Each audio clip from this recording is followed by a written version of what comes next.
Good morning students. आज मैं आप लोगों को आपकी हिंदी पाठ्य पुस्तक के पाठ 17 एक संसद नदी की ये कहानी पढ़ाने जा रही हूँ। ये जो कहानी बेटा, ये अगर आप देखोगे तो ये एक सच्ची घटना है बेटा, ये कोई कहानी नहीं है, ये एक सच्ची घटना है, ठीक है। और इस जो कहानी में मेन उद्देश्य क्या है इसको लिखने का, इसका मेन उद्देश्य ये है कि जीवन में जल के महत्व को बताना इसका मेन उद्देश्य है। और जल के जैसे कि हम जानते हैं कि जीवन बिना जल के जीवन जिया ही नहीं जा सकता। कोई भी प्राणी, चाहे वो इंसान हो, जानवर हो, पेड़ पौधे हो, तो सारी की सारी इन सब चीजों के लिए, हर एक जीवन के लिए जल का होना बहुत ही आवश्यक है। और जैसा कि हम जानते हैं कि राजस्थान में जल की कमी है, क्योंकि वहाँ पे मरुस्थल है, वहाँ पे बहुत अधिक गर्मी पड़ती है, बारिश की कमी है, जिसके कारण जो है वहाँ के लोगों को जल की बहुत दिक्कतें सहनी पड़ती थी।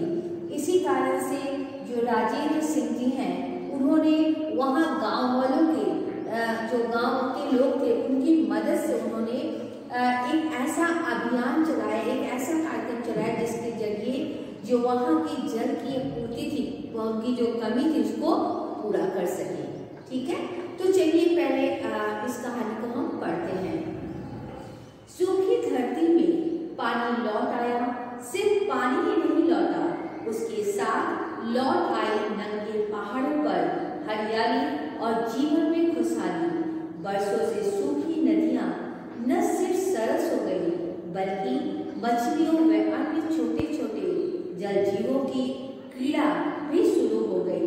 सतत बरसात की सुखद उम्मीदों से अक्सर रीते कोरे आकाश तले सूख चुकी गर्म धरती में जगह जगह पानी का जमा होना, कुओं का फिर से चढ़ जाना और हरे भरे होते जा रहे खेतों में पानी फेंकने मशीनें देखकर सहसा यकीन करना मुश्किल हो जाता है कि क्या यह धरती, यह वही धरती है जो हर साल मौसम आते ही अकाल और सूखे की चपेट में आ जाती है।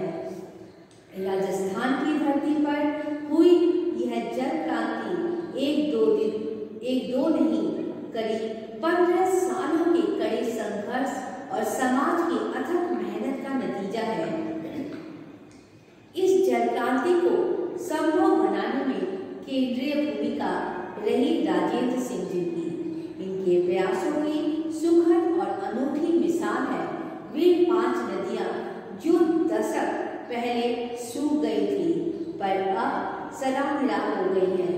पारंपरिक तरीके से जल प्रबंधन का अद्भुत उदाहरण पेश करती इन नदियों ने कितने ही गांवों की तस्वीर बदल रखी थी। अखरी, रूपाली, सरसा, भगाड़ी और जहाज वाली नदी में फिर से बहता पानी इन गांवों के लोगों से जुझारू चरित्र का अद्भुत प्रमाण है। अलवर जिले में अपनी मेहनत से सूखी नदियों को फिर से पानीदार बनाने वाले गांव के मेहनतकश लोगों ने इन्हें अपनी संपत्ति मान लिया है। एक दिलचस्प बात यह है कि आखिरी नदी को जलाने वाले लोगों ने तो इसके संरक्षण के लिए आखिरी संसद का संगठन कर लिया है। आखिरी संसद के कई अधिवेशन भी हो चुके हैं। इन बैठकों में लगभग 75 गांवों के लोग हिस्सेदारी करते हैं। आखिरी संसद में पानी के उपयोग के उचित कानून बनते हैं। इन पर सख्ती और बगैर किसी कोताही के अमल भी होता है। एक नियम के अनुसार यदि कोई बाहरी व्यक्ति मछली मारने पकड़ा गया तो उस पर 1100 रुपए तक का जुर्माना हो सकता है। इस नदी पर किसी सरकार का नहीं, आखिरी संसद का कानून चलता है। इस समय आखिरी संसद के 100 से ऊपर सदस्य हैं। तो ये कानून क्यों बना, आपको जैसे पता ही होगा कि जब तक कोई कानून हमारे देश में नहीं है, इंसानों की फितरत है बेटा, जब तक कि उनके ऊपर कोई पाबंदी नहीं रहती, उनके ऊपर कोई कानून नहीं बनता, तब तक उस बात को बात को नहीं मानते। तो इसलिए यह संसद बनाया गया था जिससे कि हम पानी का संरक्षण कर सके उस आखिरी नदी का। ओके, जब आखिरी सहित अन्य नदियां सूख चुकी थी तो इन्हें पुनर्जीवित करने के लिए प्रशासन ने कोई ध्यान नहीं दिया, पर जब लोगों की लगन और मेहनत से इनमें पानी बहने लगा तो स्थानीय प्रशासन ने इन पर नजरें टिकाली। एक ठेकेदार को आखिरी में मछली मारने का ठेका दे दिया गया, पर वह ठेकेदार अपने दल के साथ हमीरपुर गांव पहुंचा तो गांव वालों ने पूरी एकता से उसका विरोध किया। ठेकेदार को तब गांव वालों ने अपनी संसद के बारे में बताया और साथ ही गिना दिया नियम भी। ठेकेदार के पास चुपचाप चले जाने के अलावा कोई रास्ता नहीं था। दुख और कमजोरी में समाज का साथ देने के विचार किसे राजेंद्र सिंह अक्टूबर 85 में राजस्थान के अलवर जिले के किशोरी गांव में पहुंचे थे। वे समाज को शिक्षित करना चाहते थे। यहाँ आकर उनका शिक्षा के पूर्वाग्रहों का किला टूट गया। गांव के बुजुर्गों ने उन्हें एक बड़ी नेक सलाह थी, पढ़ाई से पहले पानी। क्योंकि वहाँ के लोगों को बेटा इंसान पहले किस चीज़ की मांग करता है, जिसकी उनकी पहले प्रायोरिटी देता है उन चीज़ों को जिसकी उनको ज़्यादा आवश्यकता होती है। तो वहाँ के लोगों को किस चीज़ की जरूरत थी? वहाँ के लोगों को पानी की अधिक आवश्यकता थी। तो इसलिए उन्होंने पढ़ाई से पहले पानी कहा। सूखे से बरसों से जूझ रहे उन बूढ़े लोगों के ज्ञान और समाज की दशा को देखकर राजेंद्र सिंह को यह बात जच गई।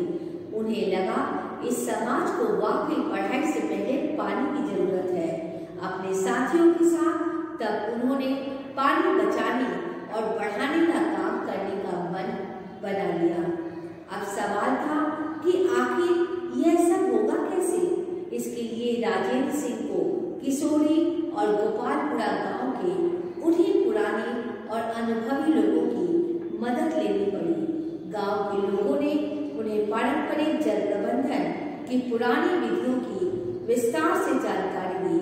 मसौदा सीधा सा था, छोटे छोटे बांध बनाए जाए, सूख चुके कुएं बावड़ियां को गहरा कर उन्हें फिर से जीवित किया जाए।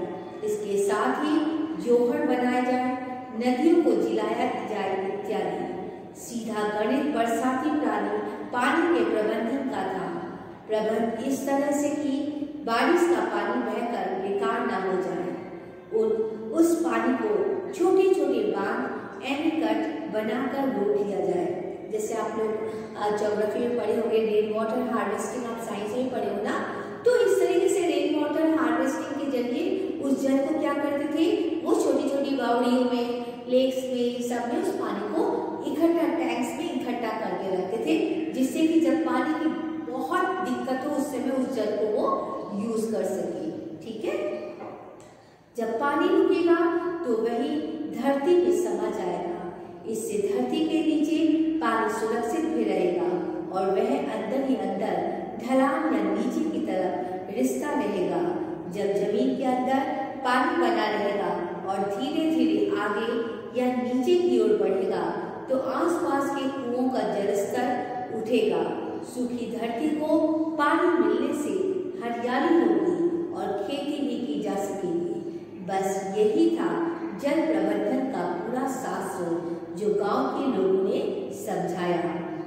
बकौल राजेंद्र सिंह तब उन्हें हमें यकीन आने लगा कि यदि ऐसा हो सका तो ग्रामीण समाज की दशा और हालात में जबरदस्त परिवर्तन आ सकता है। ग्रामीण जीवन के आधार कृषि और पशु ही है, दोनों होंगे और बचे रहेंगे तो लोगों का जीवन भी टूटने और बिखरने से बच जाएगा।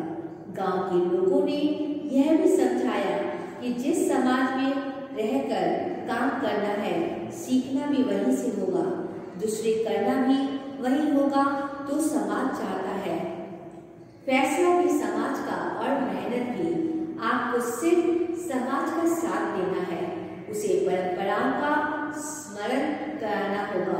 कुल मिलाकर हालात से हारे लोगों की निराशा दूर करनी है, ताकि वे इस काम को आत्मविश्वास से करें। इसके लिए पहले लोगों का मन बनाना होगा, उन्हें काम तरीके और इससे मिलने वाले लाभ के बारे में समझाना पड़ेगा, तभी ना वो समझेंगे कि पानी की क्या आवश्यकता है और उसे हम कैसे बचा सकते हैं। बहरहाल काम की शुरुआत गोपालपुरा गांव के चबूतरे वाले जोहर से हुई। इसके लिए लोगों ने चंदा इकट्ठा किया और उन्हें श्रमदान के लिए भी राजी किया। गांव के कुछ उत्साही लोग गैंती फावड़े लेकर जुट गए। चूंकि गोपालपुरा में उस समय ज्यादा लोग नहीं थे, इसलिए सिलबावड़ी के लोगों से मशक्कत कराई गई। हाँ, देख देख का जिम्मा गोपालपुरा के लोगों ने भी संभाला। इस तरह गोपालपुरा में चौधरी वाला, जोहर और मेवाली वाला बांध बनकर तैयार हो गया। लोगों को अब बस बरसात का इंतजार था। लंबे इंतजार के बाद पानी गिरा और जौहर में पानी से भर गया।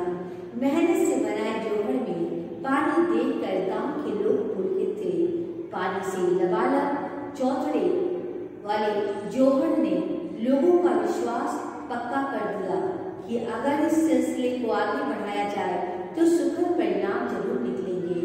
इस तरह अभिक्रम शुरू हुआ, एक के बाद एक तालाब और जौहर बनाने का। इतना बड़ा काम हुआ तो उसकी चर्चा होनी ही थी। दूसरे गांव के लोग भी गोपालपुरा में पानी का प्रबंधन देखने आने लगे। उन्हें भी लगा जब इस गांव के लोग अपनी मेहनत के दम पर ऐसा चमत्कार कर सकते हैं तो वे क्यों नहीं। फिर तो गांव के गांव इस काम में जुट गए। राजेंद्र सिंह ने बाकायदा संस्था बनाकर इस मुहिम को आगे बढ़ाना शुरू किया। काम का तरीका यह था कि जिस बांध, तालाब या जोहर बनाने में जो खर्च आएगा उसका 2/3 संस्था वाहन करेगी और बाकी स्थानीय लोगों ने से जमा किया जाएगा। ऐसा इसलिए कि जब लोगों का पैसा लगेगा तो उसका उस काम से स्वाभाविक रूप से जुड़ाव होगा। फिर श्रम भी तो स्थानीय लोगों को ही करना था। इस तरह लोग इस काम और संस्था से जुड़ते चले गए। संस्था के लोगों ने अपने काम को फैलाने के लिए गांव-गांव पैदल यात्राएं शुरू कर दी। इन यात्राओं का लाभ यह हुआ कि लोग जल के साथ जंगल का महत्व भी समझने लगे, क्योंकि जंगल में वही होगा जहाँ पे जल होगा, है कि नहीं। तो आपको पता ही होगा, क्योंकि जंगल में पेड़ पौधे होते हैं, जानवर होते हैं और इन सभी जीवित चीजों के लिए जल की आवश्यकता होती है। करीब 15 साल पहले शुरू हुआ छोटा सा प्रयास एक मुहिम बनकर अलवर सहित राजस्थान के दौसा, जयपुर, टोंक, उदयपुर, करौली और सवाई माधोपुर जिलों में भी फैल चुका है। इन जिलों के सैकड़ों गांवों में इन दिनों पानी बचाने व बढ़ाने का काम चल रहा है। राजस्थान के जिन इलाकों में पारंपरिक तरीके से जल प्रबंधन का काम हुआ है, वहां की तस्वीर पूरी तरह बदल गई है। भूजल स्तर उठाने में कुएं जी उठे हैं। डार्क जोन व्हाइट जोन में तब्दील हो गई है। डार्क जोन में जहाँ पे पानी नहीं मिलता था और व्हाइट जोन में वहां पे पानी मिलने लगा। हरियाली वापस आ गई है। धरती की उर्वरता शक्ति भी लौट आई है। फसल चक्र भी बदल गया है। अरावली की नंगी पहाड़ियों पर फिर से पेड़ पौधे उगने लगे हैं। आपको पता होगा राजस्थान के पास अरावली माउंटेन है ना, तो उसकी एक साइड में राजस्थान क्यों है, क्योंकि वहाँ पे बारिश नहीं होती थी। लेकिन जब पानी का संरक्षण हो गया तो ऑटोमेटिकली उस भाग में भी पेड़ पौधे उगने लगे। वतन छोड़कर रोजी रोटी की तलाश में पलायन कर गए गांव के लोग वापस आने लगे हैं। अपने खेतों में भरपूर फसल पैदा कर रहे हैं। पलायन पर विराम लग चुका है। धूप और लू की गर्म लहरें झेल कर पानी के लिए रोज कोसों की यात्रा करने वाली महिलाओं के 2 दिन ही फिर गए हैं। अब वे घर का काम निपटा कर घर परिवार के विषय में सोचने लगी हैं और बच्चे जो पहले कुछ थे पाठशाला जाने लगे हैं। बहरहाल जल रक्षण का यह अद्भुत काम नीति निर्धारकों के लिए सबक है और शेष समाज के लिए सीख। आज जबकि हर जगह पानी की किल्लत है, ऐसे में इस तरह का अभियान निश्चय ही प्रेरक और अनुकरणीय है। राजेंद्र सिंह भी मानते हैं कि पानी बचाने का यह काम इस बात का तो स्पष्ट प्रमाण देता है कि आज भी हमारी परंपराएं प्रासंगिक हैं, उनमें समाज की समृद्ध करने के पर्याप्त बिंदु मौजूद हैं। जल संरक्षण के व्यापक काम के बदौलत राजेंद्र सिंह को मिले मैग्सेसे सम्मान ने भी हमारी परंपराओं की प्रासंगिकता को ही पुष्ट किया है। निस्संदेह इन्हीं परंपराओं पर विश्वास पर राजस्थान के अलावा मध्य प्रदेश, उत्तर प्रदेश और गुजरात के कई जगह जल संरक्षण का काम चल रहा है। राजस्थान में अगर परंपराओं को आधार बनाकर काम किया जा रहा है, तो गुजरात में कुछ काम वैज्ञानिक तकनीक की मदद लेकर भी चल रहा है। वैज्ञानिक तकनीक की मदद उस जगह की पहचान करने में ली जाती है जहां पानी इकट्ठा किया जा सकता है।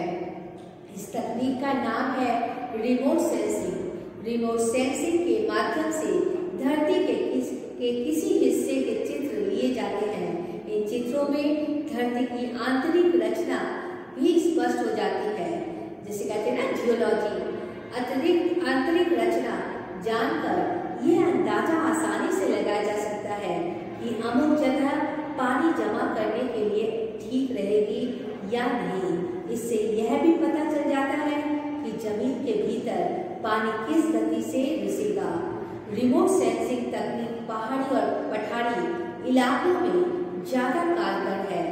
नेहरू विश्वविद्यालय में भी इसी तकनीक की मदद से 3 चेक डैम बनाए गए हैं। उल्लेखनीय है कि जल संरक्षण की अहमियत समझते हुए भी विश्वविद्यालय ने इसके लिए एक पाठ्यक्रम की घोषणा की है, लेकिन विडंबना यह है कि जल संकट जिस तेजी से गहरा रहा है, उस तेजी से काम नहीं हो पा रहा है।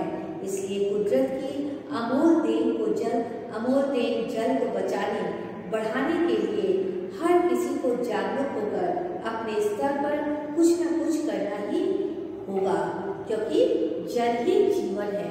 और जैसा कि हम जानते हैं कि जल जो है वो ऐसा नहीं है कि पृथ्वी का 71% पार्ट जो जल से भरा है, जल की कमी नहीं है, उसके बाद भी जल की कमी निरंतर होती रहती है। तो ये आपका चैप्टर बेटा, इसके प्रश्न उत्तर आपके लाइव क्लास में लिखा दिए जाएंगे। धन्यवाद बेटा।